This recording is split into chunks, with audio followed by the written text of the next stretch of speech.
이성만도 아니고 감성만도 아니에요. 그러니까 우리가 나 한 개인이 신자로서 살아가는 데도 있어서도 그렇고 교회를 목양해 가는 데 있어서도 그렇고 너무 감성 위주로만 나가도 그다지 좋지 않고 너무 이성 위주로 주주주의적으로 나가도 너무 그렇게 나가는 것도 교회를 싸늘하게 만듭니다. 그리고 이제 우리가 그 신앙이 있고 마음의 결단이 있을 때 몸으로 움직이는 것도 있어야죠. 그럼 교회는 신나게 돼 있습니다. 자, 다시 이제 본론으로 돌아왔어요. 바울 사도가 어디를 염두에 두고 에베소서를 썼겠는가 하는 것인데 왜 이 질문이 나와야 하느냐면은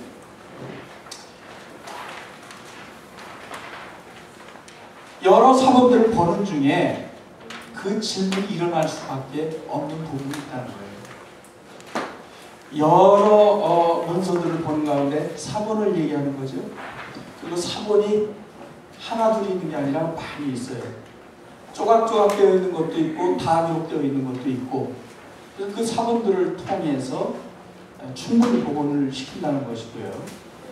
충분히 원본이 어떤 것이었는지 된다는 거예요. 다 시나울리조마이라고 했는데 어떤 것은 시나리조마이로 나와 있다. 시나울리조마이 비슷비슷하거든요. 근데 다 이렇게 쓰고 있는데 한두 책이 이렇게 되어 있다 그러면은 필사를 하다가 오류가 발생한 것이죠. 그래서 이제 머저리티 텍스트 다수 사본들 중심으로 이제 뭘 결정해 나가요. 사본들을 놓고 문제가 있을 때, 이런 여기에 같은 본문에 이 단어도 있고 이 단어도 있는데 어느 단어가 원본이었을까 하는 거 찾아 나갈 수가 있어요. 어려운 부분도 있기는 있어요. 도저히 풀기 어려운 자료가 충분치 않기 때문에 그런 부분은 굉장히 조금이에요. 그래서 성경을 읽을 때 오류가 없는 무오한 하나님의 말씀이다. 이렇게 확신과 믿음 가운데 읽는 것은 조금 더 잘못된 것이 아니에요. 그래서 가장 오래된 MSS 매뉴스크립트인데요. 이제 그런 그 문서들을 보면은, 그러니까 여러 사본이 있는데 가장 오래된 것을 더 권위 있게 보는 거죠.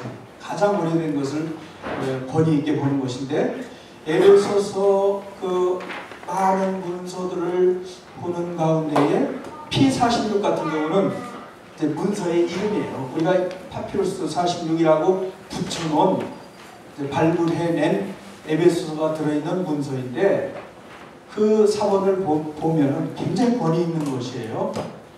근데 그 다른 것들도 있지만은 P46 같은 경우를 봤더니 1장 1절에 수신자들을 지칭하고 있는 에베소에 있는이란 말이 빠져 있는 거예요. 그렇게 고민이 아닐 수가 없죠. 에베소에 있는이라는 말이 이제 우리가 성경을 읽을 때 에베소에 있는이라는 말이 다 있어요. 그런데 헬라어 성경을 보면은 그 부분을 대괄호 쳐놨어요. 왜 괄호를 쳐놨느냐면은 원래 원본에 이 부분이 있었을까 없었을까 확실한 결정을 못하겠다. 그래서 그 고민을 표현해 놓은 거예요. 그래서 원본에 있었을 수도 있고 없었을 수도 있겠다. 이제 이런 거죠. 그리고 우리가 지금 한글 이 개역 성경에는 거기를 괄호는 안 치고 있지만은 또 다른 부분을 보면은 괄호 친 부분이 있다고 하는 기억을 하시는 분들이 있을 거예요. 바로 그런 경우에 괄호를 쳐놓은 거예요. 마가복음 같은 경우는 끝부분이 굉장히 긴 부분이 괄호가 쳐져 있죠. 그런데 에베소에 있는 성도들에게 편지를 쓰더니 할 때 에베소에 있는 하면은 에베소 교회에 편지를 쓴다 하는 것이 자명하게 드러나는데 그 말이 빠져 있다는 거예요.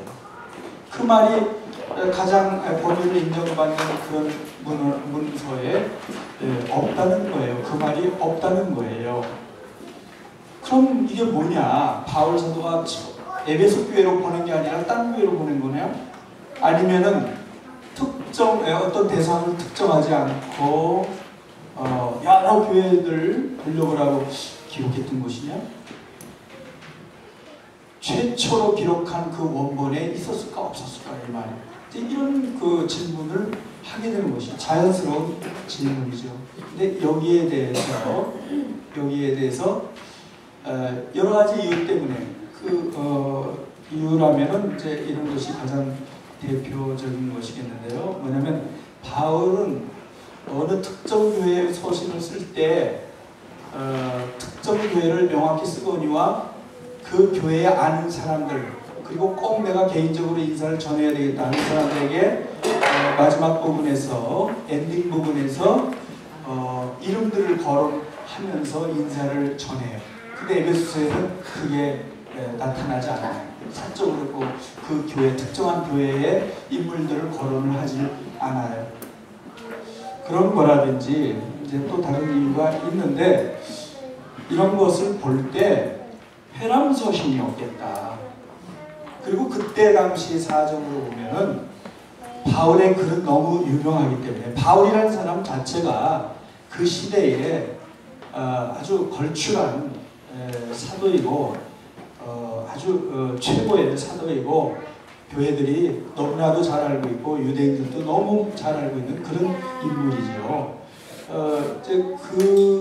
그런 사도가 글을 하나 쓰게 되면은 어느 개인 한 사람에게 혹은 어느 개교의 한 교회에게 보내는 것이 아니에요. 될 수 있으면 많은 교회들이 읽어볼 수 있도록. 그런데 어느 교회를 특정해서 보낼 때는 갈라디아나 골로새 같은 경우는 그 교회의 특수한 사정, 이단이 들어와서 교회를 어지럽히는 그런 일들이 있기 때문에 그 교회 중심으로 그걸 보냈어요. 근데 그걸 가지고 또 옆 동네에 같이 익힌다고 해서 문제가 되는 것은 아니에요. 그러니까 제 말씀은 이런 거예요. 바울이 어떤 경우에는 회람을 하면서 읽혀지도록 그런 목적을 가지고 처음부터 쓴 글들이 있었고 어떤 경우는 어느 특정한 교회가 받아보도록 한 글들이 있었다는 것이죠. 그리고 후자의 경우에도 좀 더 돌려보고 한다고 이게 문제가 될 것은 아니었다는 것이죠. 그래서 이제 그런 그 결론 쪽으로 모아지고 있어요.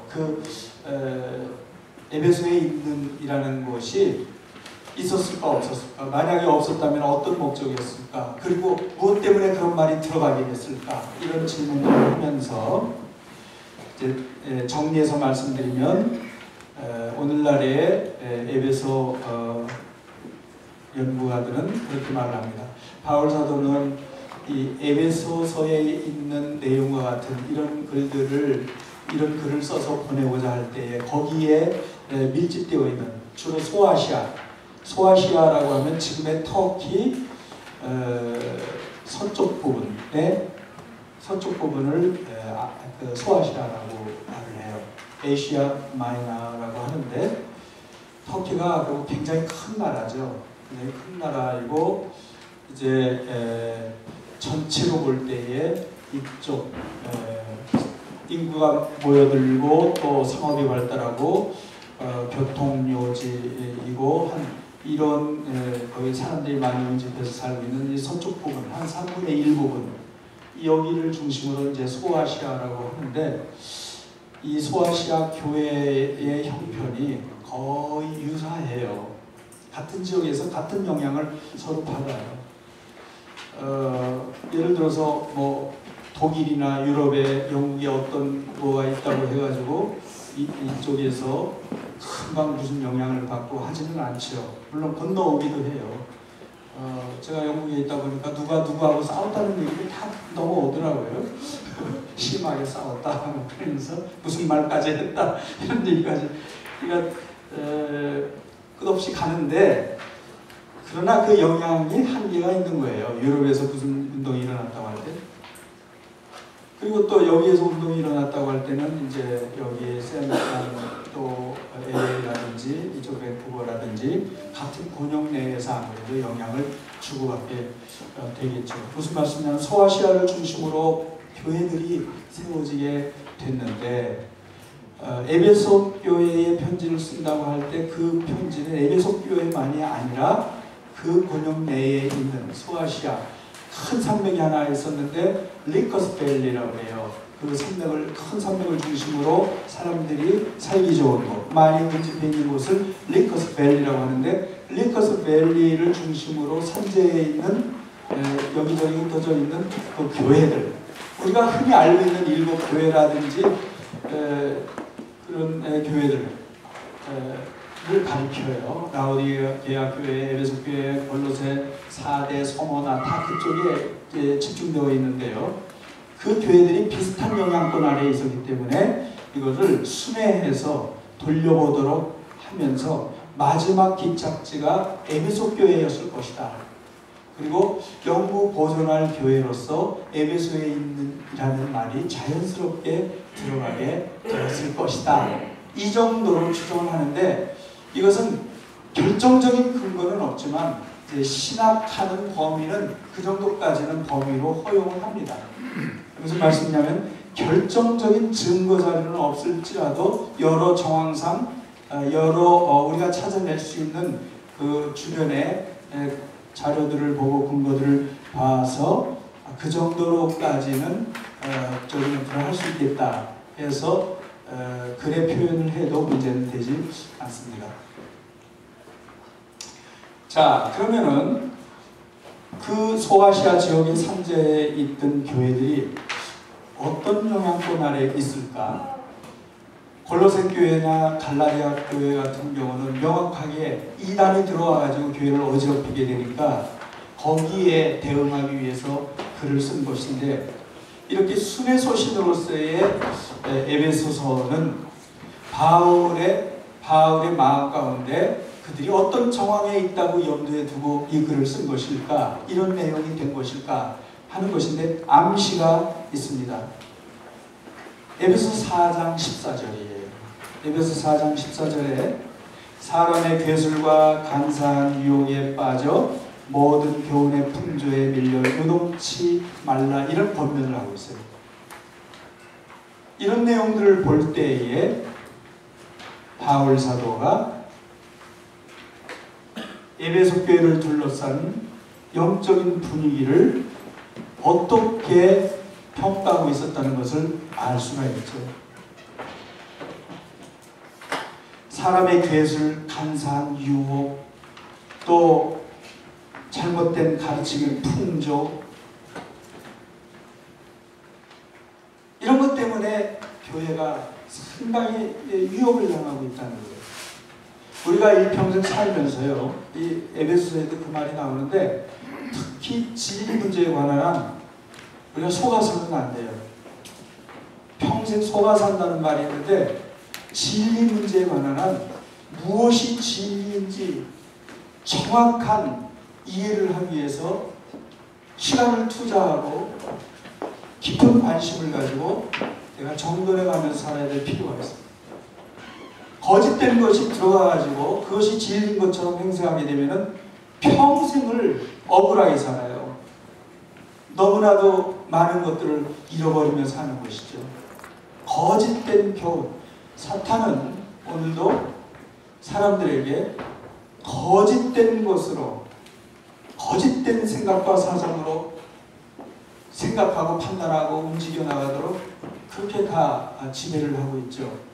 거짓된 것이 들어가서 그것이 우리의 영혼을 지배하게 되면은 우리는 너무도 많은 것을 빼앗기고 잘못된 채 시간을 보낼 수가 있죠. 그래서 교회가 이단에 대해서만큼은 단호해야 돼요. 목사님들 사랑이 많은 건 좋은데 그 집사님 그러다가 뭐 쑥으로 들겠지. 그냥 자꾸 영향 미쳐가고. 근데 뭐 전에 이것도 사다 주고 저것도 사다 주는데 혼낼 수도 없고. 그러다가 그냥 이단 가만히 놔두면은 교회를 다 무너뜨린다니까요. 이단 문제에 관한 한 단호해야 됩니다. 최대한 우리가 관용을 베풀고 인내하고 사랑으로 대하고 참고 기다리고, 그러나 이단 문제에 관한 교회가 진리의 기둥과 터로서의 사명을 감당해야 되는데, 그 역할을 해야 되는데 진리가 부실하고 다른 것이 들어와 가지고 자리를 잡기 시작하면은 언제 이것이 무너질지 모르는 것이죠. 그래서 바울의 그 가장 말기의 글을 본다든지, 특히 베드로 후서와 유다서, 베드로 후서와 유다서는 굉장히 유사한 점이 많습니다. 베드로의 경우 또 유다의 경우도 이단에 대해서 얼마나 단호하게 경고하고 제자들에게 그리고 교회들에게 이단을 경계하라고 그렇게 권면하는지 알 수가 없어요. 그러니까 이제 바울이 에베소 교회에 이 편지를 보낼 때 특별한 상황이 안 드러나는 것 같지만, 이런 사정 가운데 있는 교회들에게 이 에베소서가 읽혀지기를 바라면서 이 서신을 썼고, 어쩌면 바울이 그렇게 회람하는 역할을 맡은 사람에게 이 글이 마지막에는 에베소 교회에 보내지도록 해라, 이런 당부를 했는지도 모르겠습니다. 그러나 그 정도의 추정은 할 수 있고요. 바울이 움직여간 그 지점들을 생각해 보면은 바울은 그 시대의 우상들과 측면에서 혹은 변두리에서 싸우지 않고 정면에서 대결을 했어요.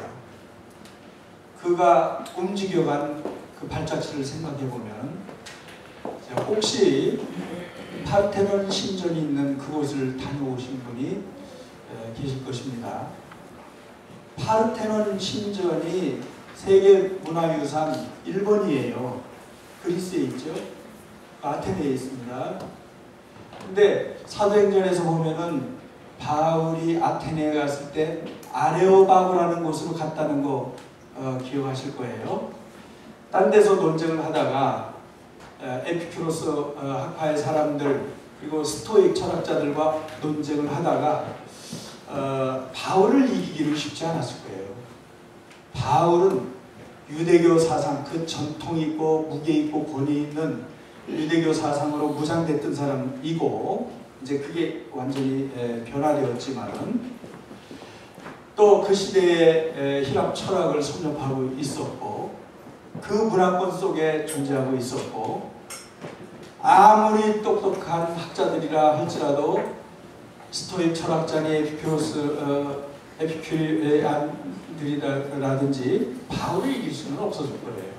또 바울은 단지 학문적으로만이 아니라 담의 세계에 체험을 한 사람이고 성령의 조명 가운데 있는 사람이기 때문에, 성령의 조명이라고 하니까 있는 생각이 드는데, 신학도 그 신학이라는 것이 갈 수 있는 높이가 상상을 초월할 정도로 높이까지 올라가요. 그런데 이걸 인정해야 되거든요.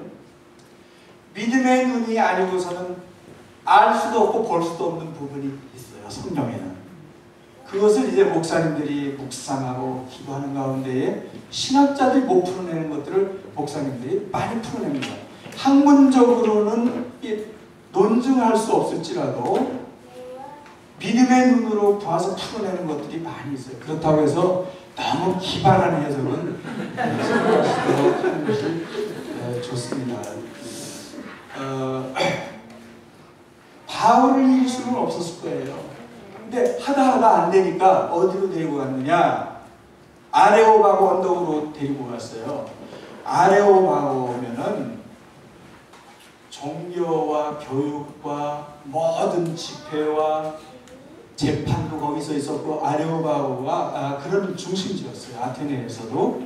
아테네가 넓게 펼쳐져 있는데 큰 언덕이 있고, 제일 높은 곳에 파르테논 신전을 지어놨고, 그 아래쯤에 나지막한 언덕이 있는데 그게 아레오바고 언덕이에요. 아마 아테네 학자들이 좋아, 그러면은 더 많은 사람들과 같이 대화를 해보자, 논쟁을 해보자, 해가지고 겁주기 위해서 아레오바고 언덕으로 끌고 갔던 것 같아요. 같이 가자고 해서. 바울이 무서울 게 있나요? 그래서 바울이 파르테논 신전 보고 막 놀라가지고 기가 죽어서 꼼짝도 못하고 혹시 그런 걸 계산하고 거기로 데려갔는지 모르겠어요. 아무래도 2000년이 지났기 때문에 지형이 조금 바뀌었겠죠. 그러나 아레오바고 언덕이라고 하는 곳은 그대로 유지가 되고 있어요. 그래서 사도행전에 그 바울이 그곳으로 간 그 내용도 거기다가 새겨놨고, 그런데 바울 사도는 어떻게 보면은 정면대결을 했어요. 에베소가 그 당시에 그것도 뭐 목재로 짓는다든지 뭐 판결 같은 걸로 짓는다든지 그런 집이 아니고 순전히 대리석을 깎아서 그 웅장한 상상을 초월하는 건물을 2000년 전에 돌기둥을 깎아서 세우고 뭐 각 문양을 새겨가지고 뭐 코린토식 뭐 이오니아식 해가면서 에베소에 그 당시에 한 25만 명이 살았다니까요. 그리고 한 2만 5천 명이 들어갈 수 있는 그런 그 극장 같은 거, 원형 극장 같은 것도 만들어 놓고, 제가 깜짝 놀란 게 2만 5천 명이 앉아 있는데 그럼 앞에서 무슨 소리를 하고 할 때 들렸겠느냐? 너무너무 잘 들려요. 무대에 가서 들으면, 그러니까 돌 쌓는 방식이 있대요. 그 저기 객석에 돌을 쌓는 방식이 있어가지고 맨 앞에 나와서 한 사람이 빨리 저 꼭대기까지는 2만 5천 명이 앉아 있었죠. 근데 한 사람이 여기서 제법 큰 소리로 뭐라고 하면 저 뒤까지 다 들어요. 음향시설까지 다 되는 그런 그 원형 극장을 만들어 놨기 때문에. 근데 바로 파르테논 신전이 있고 그 아래 아레오바고가 있고 그런 뭐 에베소뿐만이 아니고 그런 엄청난 도시를 건설하고 있었어요. 1세기 사람들이. 오늘날과 같이 이제 과학적으로 발달된 그런 문명은 아니지만 그 시대에는 그들이 충분히 누릴 수 있고 스스로 만족감을 느낄 수 있는 그런 문명을 일구고 존재하고 있었어요. 그런데 예수를 믿으라고 외치고 다닐 때에 정신없는 것들이라고 그랬어요. 그 당시 사람들이 뭐 제우스를 섬겨야지, 아프로디테를 섬겨야지, 포세이돈을 섬겨야지, 그 뭐 듣도 보도 못하던 뭐 예수를 믿어라, 하여튼 새로운 얘기니까 들어보자 하면서 이제 논쟁이 됐던 것이죠. 그래서 바울은 이 사람들하고 말해봤자 소용도 없다, 우상으로 쩌는 사람들, 우리를 멸시하고 종교도 없는 것들이라고, 그게 큰 욕이었어요. 그 당시에는 집집마다 우상을 만들어 놓고 거기다 빌고 복을 준다고 생각했고, 그 수없이 많은 그리스 신화에 나오는 신들이 지배하고 있던 그 시대에 예수 믿는 사람들은 저것들은 신도 없는 것들이야. 그래서 사회적으로 따돌림 당하고 또 실제적으로 불이익이 많았고 또 조직적인 박해를 받기까지 했던 1세기 성도들. 근데 바울은 자기가 받은 게 너무도 확실하고 너무도 하나님의 능력이 무엇인지 알았기 때문에 자기 몸 하나 으스러진 거 하나도 문제가 되지 않아요. 그 문제가 전혀 되지 않습니다. 얼마나 차원 높은 삶을 살았는지 몰라요. 그럼 인간적으로 세상적으로 그가 가진 것이 없었고 잘 될 가능성이 없었고 그랬느냐? 아니에요. 젊은 나이에 이룰 것 다 이뤘고 세상 사람들의 입장에서 그런 기준에서 보면은 모두가 다 흠모할 만한 그런 위치에 있었죠. 그런데 그걸 배설처럼 여기고 그렇게 살았으니 얼마나 차원 높고 행복한 삶을 살았느냐 하는 것이에요. 행복이 어떤 조건들이 어느 정도 영향을 미치는 건 사실이에요. 왜냐하면 우리가 육체로 존재하기 때문에 그건 부인할 수는 없어요. 그러나 그쪽 방향으로 추구해 간다고 해서 행복이 오지는 않잖아요. 내게 믿음이 있고 하나님의 능력이 나와 함께하고 내게 신앙 고백이 있고 두려울 것이 없고 가치 기준이 확실하고 이럴 때 천국인 것이죠. 바울은 그러니까 뭐 뒤로 물러서거나 또 뭐 저쪽 뭐 비스듬히 등 돌리고 앉아서 스치고만 지나가고 이게 아니고 그 시대 최고의 문명을 이루고 있는 그런 도시에 들어갔어요. 그런 큰 도시들을 거점으로 로마에까지 결국 갔지 않습니까? 예루살렘은 자기 동족들이 있는데 자기를 이를 갈듯이 그냥 그렇게 증오하고 있고, 그래도 정면으로 그 담대함이 어디에서 나왔는가? 자기가 받은 것이 확실한 데서 나왔던 것이죠. 예수 그리스도를 만난 이 사실보다 그를 더 담대하게 하는 것은 없었던 것이죠. 오늘도 예수 그리스도가 존귀케 되기를 바랍니다. 내게 믿음이 있으면 그걸로 다 되는 거예요. 그걸로 완전한 대답이 되는 거예요. 어차피 우리는 잠시 지나가고 나면 너무도 잠시입니다. 잠시. 마음은 청춘이고 대학 시절에 그 교정에 있고 초등학교 때 같이 골목길에서 동네에서 놀던 그 마음 그대로 유지되고 있어요. 그러나 얼마나 빨리 시간이 지납니까? 무슨 대답을 가지고 우리가 살 거냐 하는 거예요. 바울은 너무 행복한 삶을 살았어요. 내가 두 사이에 끼었습니다. 마음이 추가 벌써 이제 그의 말년에는 내가 떠날 날이 가까이 왔다. 그래서 빨리 주님 곁으로 가고 싶어요. 근데 현실적으로 보니까 아직도 노년이고 힘도 없고 이제는 갇혀있고 그렇지만 아직도 내가 여기 있을지라도 그의 마음이 얼마나 행복하냐면 내가 두 사이에 끼었다. 이렇게 끼는 건 괜찮아요. 내가 오는 세상과 다음 세상과 내가 죽으면 갈 그 세상, 지금 현재 이 시간 사이에 내가 끼어있다. 빨리 가고 싶다. 그러나 내 주위를 보니까 아직도 내가 할 일이 있다니 그래도 할 일을 해야지. 이렇게 결론을 내려가면서 이제 마지막을 보내고 있는데 예수 그리스도 그 한 분이면 충분합니다. 그리고 사람이 있고 없고 높고 낮고 그런 것은 세상에 사는 동안 잠시 있는 일이에요. 이렇게 되면은 느는 건 배짱밖에 없습니다. 신앙의 배짱으로 살아가는 거죠. 신앙의 배짱으로 살아가야 하나님의 놀라운 능력 체험할 수가 있어요. 내가 너무 갇혀져 있으면 굉장히 건조하고 그 능력을 쉽게 체험할 수가 없습니다. 오전 강의 이 정도로 하겠습니다. 네.